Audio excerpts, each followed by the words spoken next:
Greetings and salutations, everyone. I hope everyone is doing well today. Today I'm going to do a second upload, and I'm going to narrate some Dogman encounters, some subscriber encounters, and so on and so forth. Before we get into today's upload, though, a couple links. As you know, I rely on my Patreon, my PayPal, and my merch to help this channel to continue to grow and go. All those links are in the description below.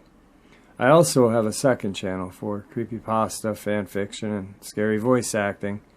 Stories that, well, they really don't fit on this channel. Now, if that's anything that you're into, follow that link and give those stories a listen. You may just like what you hear. Now, I've taken enough of your time, guys. Let's get on with today's upload. Shall we? Today's first encounter. I live in a house on an animal shelter, as I'm the on-site vet, and do most of the dog's medical needs. And we are a non-profit organization, so the majority of our money comes from adoptions. But we are also located in the middle of a desert on about 20 acres, give or take. I started working here last month, and have had so many strange occurrences during my nighttime walks. Living on site means I room and board here, and typically you get rats with squirrels, small vermin who will poop and agitate the animals. But last night I was walking around with my flashlight and one of the dogs who is very calm and very chill. His name's Gizmo, and he sort of protects me, as I've had a raccoon attack last week and had to get a couple of shots and some stitching. He comes with me for protection, as he's a guard dog of sorts, a bull terrier. I was counting our dogs and double-checking. All of them had gotten their medication, and the cages were locked. I got to the back, where the trucks can pull in and go out onto the open lot, and see what I assumed was a large dog. I think it was one of our big dogs that had got out of its pen. So I approach, but Gizmo starts growling and whimpering and pulling back. I flashed my light, and the dog was hunched over still. I pulled Gizmo, and he wouldn't budge. I walked over to the kennel where I thought the dog had escaped, but the fuzzball was still in its pen. I flashed the flashlight in the direction of the dog, thinking it's a stray, and I see it standing on its hind legs. I don't think anything of it, but it's a big dog, and it'll tear Gizmo to pieces, so I release him from my waist leash, and he takes off back to the gate and sits there whimpering and barking still. I turn back to look at this dog thing, werewolf, Dogman, whatever, and keep shining my light, and get my phone out and have 911 ready to dial. This thing stood tall on both hind legs, and I honestly was probably stupid to get closer, but I got closer. It started running away on its hind legs, and I just sent chills down my spine. Gizmo came back to me and started pulling me away. As I closed and locked the fence, I felt like it was out there again, so I walked quickly back to my room and let Gizmo sleep with me. Today's second encounter. 5 years ago, 2010, in the southern Adirondacks of New York, in the Adirondack Park, to amazement of many, America's largest wilderness park, my wife and I saw what can only be described as a hyena chasing several deer across the road. The animal literally stopped dead in front of our car, staring back at us for 10 seconds before it moved off. I've been in the woods my whole life, raised with a gun since childhood, and spent my summers on Lake Champlain. I've hunted, fished, instructed archery and rifle range, hiked, coon hunted at night, and owned horses, ridden horseback through the wilderness, and presently live with all kinds of wildlife on my lakefront creekside property. Well, I thought I saw it all. But I have no idea what this was. Other than to say it was a hyena, it was very large, 150 to 175 pounds, Long, bushy-tailed, brindle, wiry, spotted brown, black, and gray coat with a powerful predator build, thick lower jaw, rounded, diamond-shaped, triangular head with rounded ears sitting high on its head. What appeared to be a mane running down the back originating from its neck. Its hind legs were noticeably shorter than the front, and much thicker and more powerfully muscled than the front. So the animal sloped down in a powerful rear. I have seen countless hyena on Discovery and National Geographic Wild Kingdom as a kid, and there is no other option than this strongly resembled a spotted hyena. I immediately went home and searched it. Amazingly, it said that the mountain hyena once roamed the Adirondacks and Appalachians. Well, I have news. At least one still does. My wife and I, with me at the time, actually called NCON at Raybrook when we got home and got laughed at. Even received an irritant email back ridiculing my report, which was accidentally sent to me instead of an NCON coworker. This really made me mad, as I had made friends with my local NCON officer who liked to use my property to catch poachers. Although we do have an animal park at the end of the lake, when I called they assured me that they had never had any spotted hyena. It was only shortly after I saw a Monster Quest episode describing a similar animal in Maine, while the Shunkaworkin was well known to the Iroquois as the dog killer. The supposed Shunkaworkin famous mount seems far too small and pig-like to be what I saw. Its legs are far too scrawny and seems far less canine than what we saw, also possessing a longer straight coat and thinner snout. Then, a few days later, we saw it again doing the same thing. There is no doubt this is not a coyote, a wolf hybrid, or a coy dog. This is a hyena.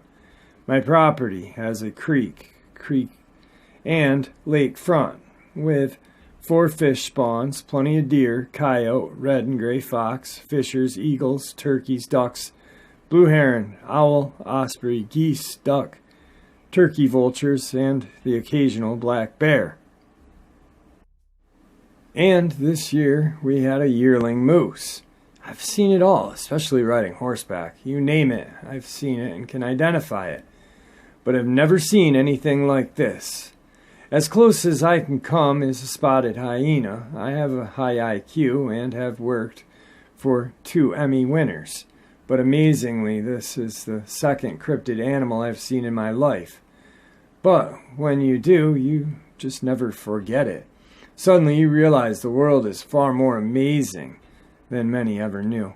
Just imagine what is lurking out there untouched in the expanses of Canada and Alaska, where few, if any, have ventured.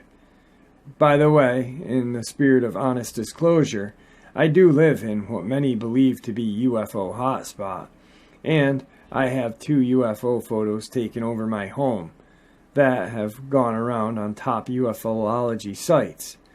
In 2009, I was featured on the cover of the world-famous UFO magazine, but none of it changes what or how many of my neighbors have seen or experienced. There is far more to heaven and earth, Horatio, than dreamt in your philosophy. Little background on the American hyena spotted.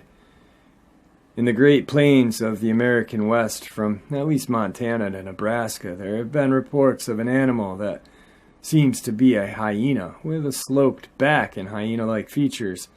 This beast was known to the Lawe Indian as the Shunkaworkin. Similar creatures with different names were reported from the lands of their tribes. This animal was generally described as having dark fur, often black and sometimes red. The shaggy areas were distributed in a different way other than wolves. White settlers also thought that they had seen this creature, and some were even mounted as trophies, although the present whereabouts of these trophies is now unknown. One famous trophy had a picture taken of it, although it might have been a strange-looking wolf mounted by an incompetent taxidermist. Only DNA testing could settle that question. As wild America was despoiled, these sightings died out. Today there are still a few, but they're complicated by confusion due to folklore, apparent supernatural characteristics, and likely confusion with other reports of wolves, wild dogs, and dog-like cryptids of several sorts. It is possible that this creature survived all the way up to 100 years ago, only for the last pocket of survivors to be exterminated before officially being recognized by science. Even if this is the case, it is still an interest to cryptozoologists. Cryptozoology is the science of unexpected and unknown animals. And that includes animals that happen to go extinct before we could identify them. If those animals survived thousands of years longer than they were supposed to, this could be a new animal. Today's third part of the upload is a recent newspaper article from a Mexican newspaper, April 12th, 2020. Alleged werewolf unleashes terror in Coita, Chiapas. The village of Coita in Chiapas became prone to alleged existence of a werewolf that has caused the inhabitants to be unable to sleep for 2 nights. According to Sin Embargo, a user of social network shared a thread where he explained that the villagers have stayed awake trying to hunt the alleged lycanthrope. He also indicated that shots have been reported in the air from homes, as well as loud wails resembling howls. The chaos caused by the alleged werewolf, he said, has already reached the ears of the Coita authorities, who asked for calm and even invited the inhabitants to place a candle outside of their home. I don't know if they knew, but in Mexico, there is an entire town that has not slept for 2 nights because there is a werewolf in Coita, Chiapas, he states.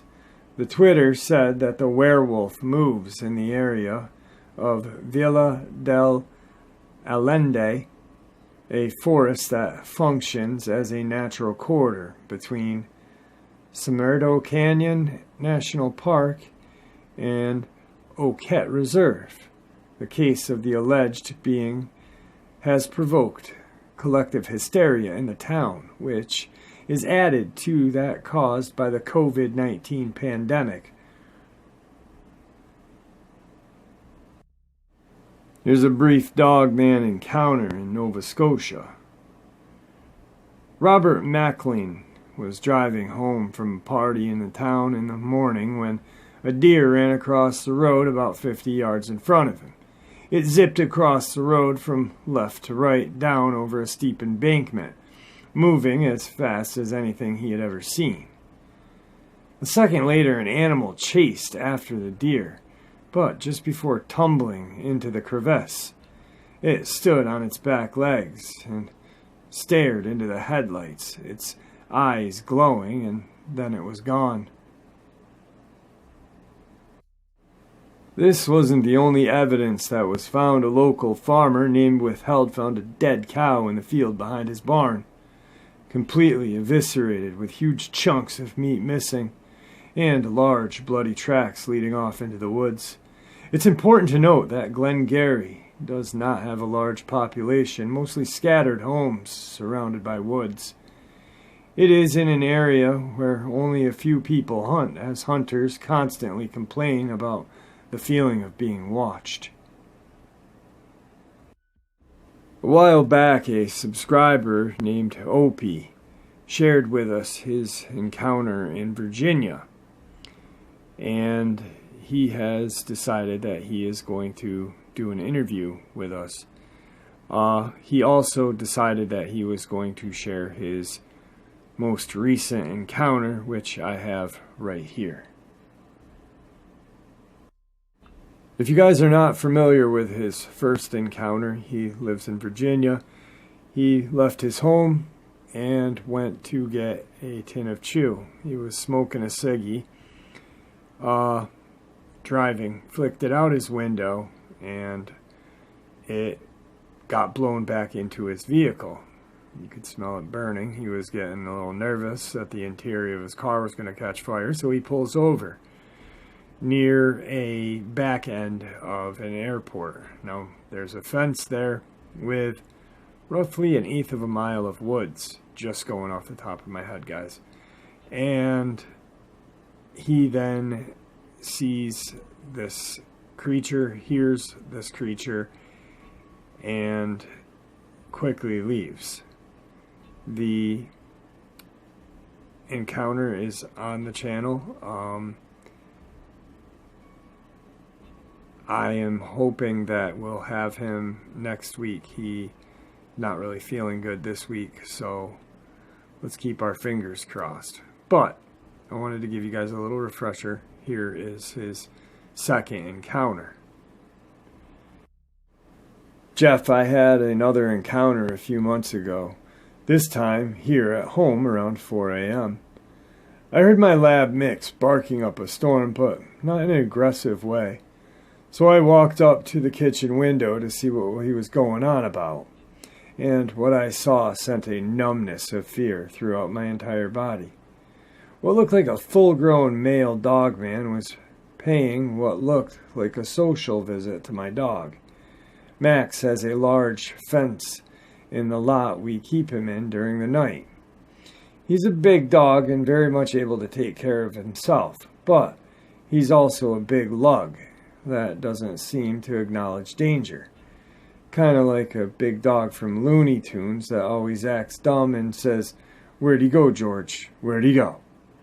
Well, as I'm in fear for my dog's life, I'm able to see this thing from the street light that is between ours and our neighbor's house. It was gray and not very muscular, but definitely toned with muscle. It had a bushy tail like a husky and cropped ears. It was lying in a knelt down position, moving its upper body from left to right while kind of patting its hands or paws on the ground like a dog would do in a playful manner. Its mouth was open with its tongue out like it was panting, and also revealing the most hellish set of teeth I had ever seen. And Max, that dummy, was running from left to right of his lot, just like he was playing with it. It literally looked like there were two playful dogs playing tag. This entire time, I'm scared to death because I thought I knew these creatures well enough to know that they have no problem with what they kill and what they eat, and just knew my dog was going to be on the menu as the 4 a.m. special. I have a Remington 770 300 Win Mag, but it's a bolt action with a 3-round mag. I can get one in the chamber while having 3 in the mag, but the fear of either this thing rushing me and I not having time to even get a clean shot was on my mind. Plus, the thought of, are there more of them out there, was playing on my mind as well. I know they run in packs, and most hunting packs range from 3 to 4. But as I'm watching it stand straight up with its snout up sniffing the air, I saw a solid white patch on its chest and balls the size of Angus's bull's junk. I grew up on a farm my entire life, and unfortunately, seeing bull's balls comes with the territory of living on a farm. This thing had to be over 7 feet tall. The apple tree it was standing by is pretty tall, and it could have easily reached the top of it with those long arms it had. Not even a few seconds after it sniffed the air, it turned towards the river, dropped on all fours, and ran off like a bat out of hell. I'm saying this sucker was fast. Needless to say, sleep was no longer on my mind that night, so when daylight came, I went outside to see if I could find anything, and after a while, I found one handprint on the side of my uncle's truck. I don't know if the Dogman left it, but I know I had never noticed it there before. Not long after this encounter, my aunt and grandmother were on their way to visit, and they were a little shook up when they got here and told us that a massive black animal that looked like a giant wolf ran out in front of their car just as they were passing the exact same airport where I had my first encounter. They said it was on all fours, and it came back way past the hood of the car. It's been a while since all this happened, and I haven't seen any sign of them being back. All the wildlife has returned, deer, turkey, duck, squirrel, etc. But now the bears are coming down from the mountains, which is unusual in this area.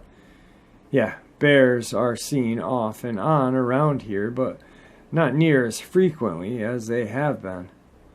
It's a bit surprising, but now that I think about it, I honestly don't blame the bear. I would probably just try to put as much distance between me and those things as possible.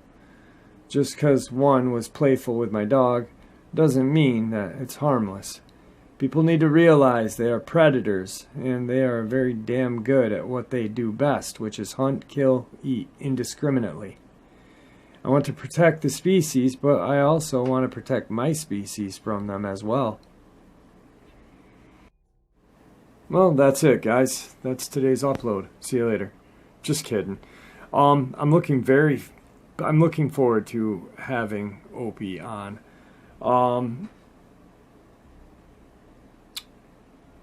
I've talked with him for about a year and a half now, and he shared his first encounter with me a while back.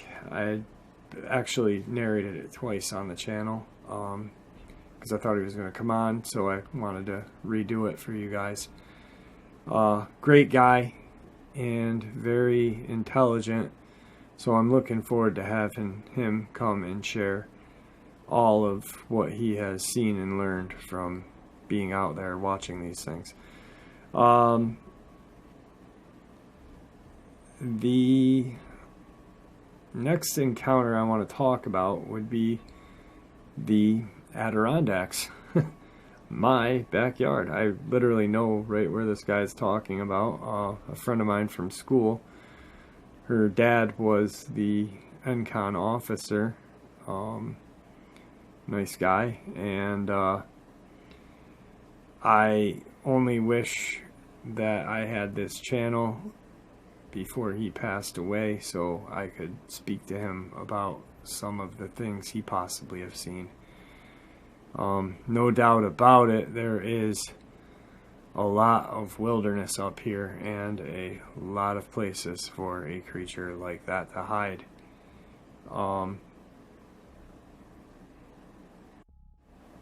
And in the area that he is discussing, it is a UFO hotspot.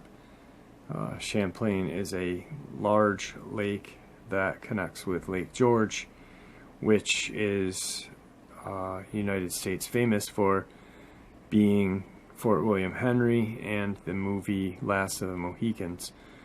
So this is all in my backyard. Literally, I live in the foothills of the Adirondacks, probably 15-20 minutes from where this guy is talking about. That's why it resonated with me, and I wanted to share it with you guys. Excuse me. The next encounter I want to discuss is the terrifying werewolf encounter from Mexico. Small village, locked down because of COVID-19, and now you've got a large cryptid running around your village. Is definitely terrifying. I'm surprised there wasn't some mob justice, but Mexico does not have the best gun laws, so either they're stolen guns or nobody has one. So pretty good upload. I'm pretty happy with it. Also, I want to thank Larry Walton, for the upload that I did today, there was a cryptid, and I forgot the name of it. I think I did say it was a very goofy name. It's a flying cryptid with leatherish skin all of its body, resembling a pterodactyl, and it's called the snellygasser. Like I said, very stupid name, but who knows? When you can fly and carry people and animals away, nobody's going to call you on it. You could probably call them Irene and no one would care. Anyway, thank you, Larry, for pointing that out and remembering. I really appreciate it. I really appreciate everybody's support, and there is a upload done about 6 or 7 hours ago with a subscriber discussing his encounter. And with that, guys, I want to thank everybody and bid you guys farewell.